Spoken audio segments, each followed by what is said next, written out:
প্রিয় বন্ধুরা আসসালামু আলাইকুম। প্রচণ্ড শীত আজকে, কিন্তু প্রচণ্ড শীতের মধ্যে কিন্তু এই যে কবুতরকে এখনও ছাড়তে পারিনি। তো এখন আসলে কবুতরগুলো ছাড়ার চিন্তা ভাবনা করছি। আজকে কিন্তু প্রচণ্ড বাতাস বচ্ছে, প্রচণ্ড বাতাস, যার কারণে আসলে কবুতর ছেড়ে সাহস পাচ্ছি না। এত ঠান্ডার মধ্যে আসলে কবুতর ছাড়লে কবুতরের সমস্যাটা বেশি হয়ে যায়, তো এই জন্য কবুতর ছাড়তে পারছি না। তো মাশাআল্লাহ আমি কিন্তু এখন আমার কবুতরগুলোকে অবশ্যই ছাড়বো।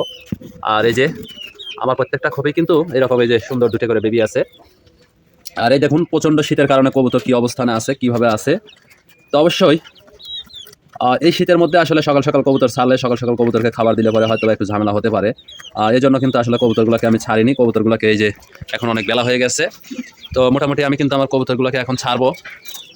তো আপনারা সবাই যারা কবুতর বসেন তারা অবশ্যই কিন্তু এই যে একটু বেলা করে কবুতরকে ছাড়বেন কবুতরকে, তাহলে দেখবেন যে কবুতর সুস্থ সবল থাকবে। আর শীতের মধ্যে খাবার দিবেন অবশ্যই কিন্তু মেনটেন করে, আর বিশেষ করে শীতের দিনে ধান খাওয়াবেন বেশি, তাহলে আপনার কবুতরগুলো সুস্থ সবল থাকবে ইনশাআল্লাহ। তো সবাই ভালো থাকুন, সুস্থ থাকুন। এই ভিডিওটা এই পর্যন্ত শেষ করব।